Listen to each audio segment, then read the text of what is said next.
சினிமால உச்சபட்சத்துல இருக்கக்கூடிய ஒரு நடிகர் மக்களுக்கு நல்லது செய்யணுங்கிறதுக்காகவே களத்துக்கு வராரு. ஒரே தளபதி. சரி, எப்படின்னா பாக்குறீங்க?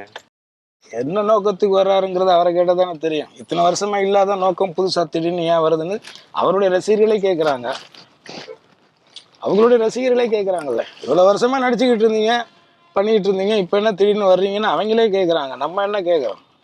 நல்ல நோக்கத்துக்கு வராருன்னு நம்ம ஒன்றும் சொல்ல போறது இல்லை.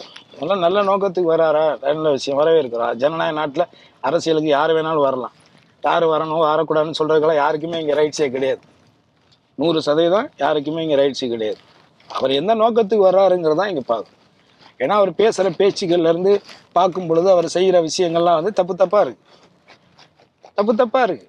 அதனால தான் நம்ம வந்து அதை சொல்கிறோம், பாசிசம்னு சொல்கிறோம். பாசிசங்கிறது இன்னைக்கு இந்தியாவில் எந்த அளவுக்கு இருக்குங்கிறது கூடவா தெரியாமல் இருக்காரு?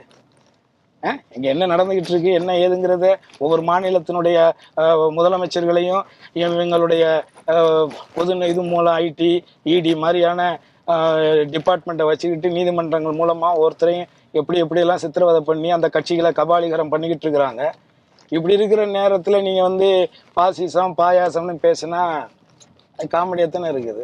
நடிகர் விஜயினுடைய அரசியல் வருகையினால திமுகவுக்கு தான் ரொம்ப பாதிப்பா. யாருக்கும் பாதிப்பெல்லாம் கிடையாது. அது நம்மளா நினைச்சுக்க வேண்டியதான், நம்மளா சொல்லிக்க வேண்டியது. சார் ஒரு பொய்யை ஒரு 10 வாட்டி சொன்னா உண்மைன்னு நம்ம. இங்க இருக்கக்கூடிய யங்ஸ்டர்ஸ் உடைய ஓட்டு எல்லாமே விஜய். யங்ஸ்டர்ஸ் எவ்வளவு பேர் இருக்காங்க? யங்ஸ்டர்ஸ் எல்லாம் ஓட்டு போட்டு என்ன விஜய்க்கு மட்டும்தான் யங்ஸ்டர்ஸ் ரசிகர் இருக்காங்களா? வேற எந்த நடிகனுக்கு ரசிகர்கள் இல்லையா?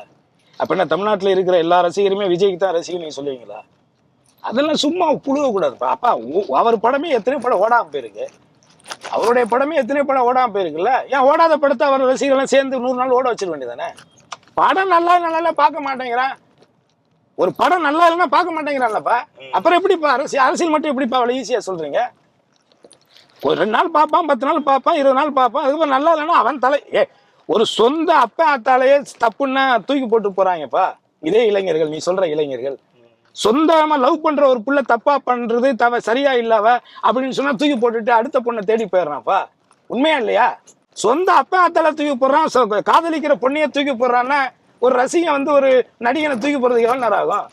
இல்ல, அவங்க சொல்லக்கூடிய ரீசன் என்னன்னா, திராவிட கட்சிகள் ரெண்டுமே மாறி மாறி ஆட்சி அமைஞ்சாலும்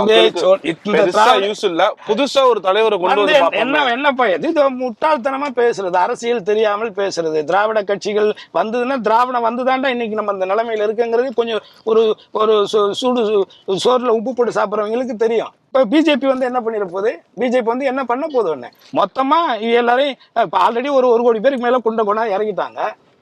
என்ன நடத்த போகுது? பிஜேபி வந்து அடுத்து என்ன நடக்குங்க? 2009 யாழ்ப்பாணத்துல என்ன நடந்துச்சோ, இலங்கையில் என்ன நடந்துச்சோ அதான் இங்க நடக்கும். அது நடக்க கூடாதுங்கிறதுக்காகத்தான் நாங்கள்லாம் கத்திக்கிட்டு இருக்கிறோம்.